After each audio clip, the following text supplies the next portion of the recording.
कभी सीधे सीधे आपसे क्लास में बैठ के पढ़ने का मौका नहीं मिला, लेकिन काफ़ी कुछ सीखने का मौका मिला है। आप गुरुतुल्य हैं, सीधे सीधे पढ़ने का मौका मिला है।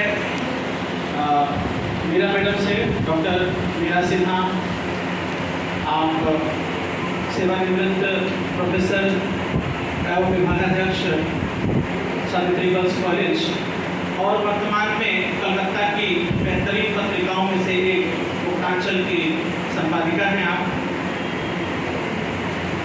डॉक्टर रश्मि पांडव मुखर्जी मैडम, डॉक्टर मंटू दास सर, श्री जितेंद्र जितांशु सर और मेरे सभी कुछ विद्यार्थी हैं और कुछ विद्यार्थी तुल्य हैं। मैं आप सभी का यहाँ इस कार्यक्रम में भी स्वागत करता हूँ और स्वागत इसलिए कर रहा हूँ क्योंकि इतनी गर्मी में आप सभी आए हैं और आने से भी बड़ी बात है कि रुके हुए हैं। हम जिस विषय को लेकर आज चर्चा कर रहे हैं, भारतीय शिक्षा व्यवस्था, रोजगार एवं संस्कृति का समन्वय। इस विषय पर मैं मूल रूप से दो तीन बातें ही कहना चाहूँगा, ज़्यादा कहने के लिए समय भी नहीं है। आप एक बार भारतीय शिक्षा व्यवस्था की अगर बात करेंगे तो प्राचीन शिक्षा व्यवस्था में जो भी साक्ष्य आपके पास मौजूद है उनमें थोड़ा अगर पीछे की तरफ जाएंगे, मैं ऐतिहासिक तौर पर ही बात करूँगा। अगर आप थोड़ा पीछे जाएंगे तो आपको गुरुकुल की परंपरा के कुछ साक्ष्य मिलते हैं और वो गुरुकुल की परंपरा आप अगर आधुनिक युग तक देखेंगे तो शिक्षा निकेतन में यहाँ गुरुदेव रविन्द्रनाथ टैगोर के मार्गदर्शन में गुरुकुल परंपरा अंत समय तक थी। आज भी संभवतः थोड़ी बहुत कुछ बची हुई हो। जो गुरुकुल परंपरा थी वो किस प्रकार की शिक्षा व्यवस्था थी और वह क्या दे रही थी समाज को। प्राचीन गुरुकुल परंपरा मूल्यों के साथ स्वरोजगार का कॉन्सेप्ट दे रही है। जब आप इतिहास टटोलते हैं तो आपको जो भी पुरातन इतिहास मिलता है उसमें आप पाएंगे कि जो भी लोग उस समय थे वो अपना अपना काम करते थे।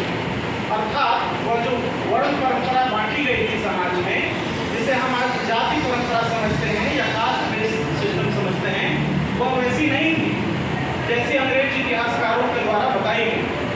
वह कुशलता पर आधारित एक परंपरा थी जो कि प्राचीन शिक्षा व्यवस्था से हमें मिली थी। जो कृषि में कुशल थे वे कृषि का काम करते थे, जो स्वर्णकारी में कुशल थे वे स्वर्ण का काम करते थे, जो चमड़े में कुशल थे वो चमड़े का काम करते थे, जो लड़ाई में कुशल थे वे युद्ध का काम करते थे। हर व्यक्ति को उसकी कुशलता के हिसाब से, चूंकि शुरुआती शिक्षा में हर तरह की शिक्षा दी जाती थी, जैसे जैसे व्यक्ति का रुझान दिखाई पड़ता था वैसे उसकी कुशलता के हिसाब से उसे उस पेशे में भेज दिया जाता था। बाद में इसे गलत तरीके से प्रेजेंट किया गया है हमारे इतिहास में। अगर आप सही मायने में टटोलेंगे अपने इतिहास को तो पाएंगे कि वह किस तरह से रही होगी। आप मुगल काल तक देखिए, मुगल काल तक सारी चीज़ें सही थी। तब तक लोग अपने अपने पेशे के हिसाब से काम करते थे, अपनी योग्यता के हिसाब से चुने जाते थे। उस समय तक जाति वर्ण व्यवस्था इस चश्मे से नहीं देखी जाती थी। यह चश्मा बनाया अंग्रेजों ने क्योंकि वे चाहते थे कि आप अपनी शिक्षा व्यवस्था से वह कुशलता प्राप्त न करें, आप सिर्फ नौकर बने। और ये नौकरी का कॉन्सेप्ट ही लाया गया है उनके द्वारा। लॉर्ड मेकाले की शिक्षा पद्धति ने जिस मूल चीज को हमारे शिक्षा व्यवस्था पर थोपा है वह है नौकरी के प्रति आकर्षण। यह बताया गया कि जो व्यक्ति नौकर बन गया, जिसे नौकरी मिल गई, वह सफल है। और सफलता की परिभाषा बदल दी गई, जिसकी वजह से धीरे धीरे रुझान जो है वह नौकरी की तरफ चला गया और एंटरप्रेन्योरशिप का कंसेप्ट ही धीरे धीरे खत्म होने लगा। आप अपनी योग्यता छोड़कर रट्टू तोते की भांति तैयारी करने लगते हैं नौकरी के लिए और नौकरी मिलने के बाद आप सैचुरेटेड हो जाते हैं और यह सैचुरेशन ही आपकी समाप्ति की घोषणा है, उसका शंखनाद है। तो ये सारा कॉन्सेप्ट जो है उनके द्वारा लाया गया था क्योंकि वो जानते थे कि हमें इस जात पर, इस कौम पर लंबे समय तक हुकूमत करनी है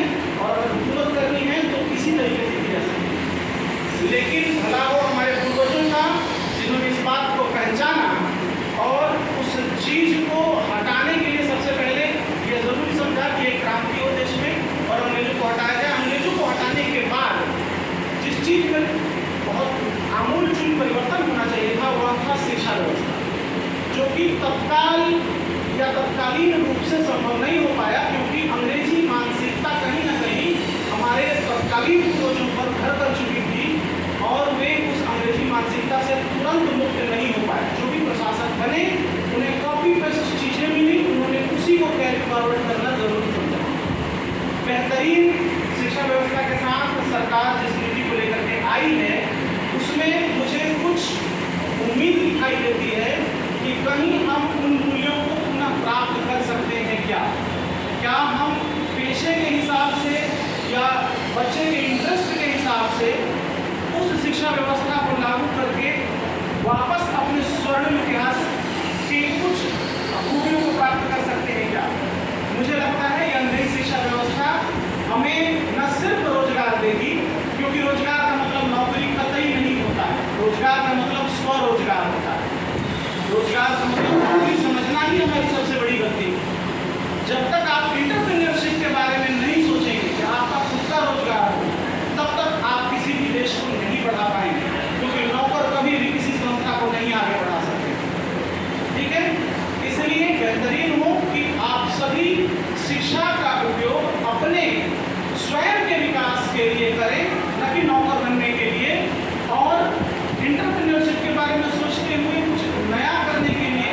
हालांकि आप जिस शिक्षा व्यवस्था से पढ़ के आए हैं उसमें बहुत ज़्यादा इसकी गुंजाइश नहीं है, फिर भी मैं कुछ बिंदुओं की तरफ आपका ध्यान आकर्षित करूँगा।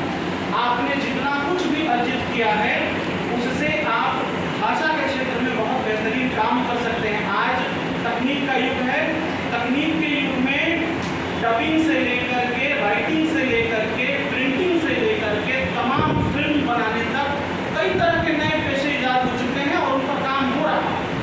आप सिर्फ डिग्री प्राप्त करके न बैठें, किसी प्रोफेशनल कोर्स की तरफ अपना रुख करें और अपने जो भाषिक ज्ञान का उपयोग है उसका उपयोग आप अपने किसी नए काम को शुरू करने के लिए करें, किसी नौकरी के पीछे न भागें।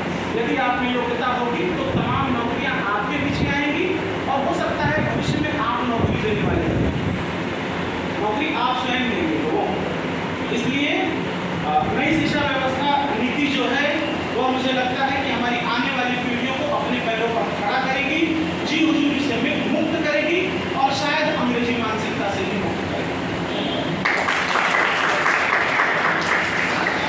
अमरनाथ सिंह।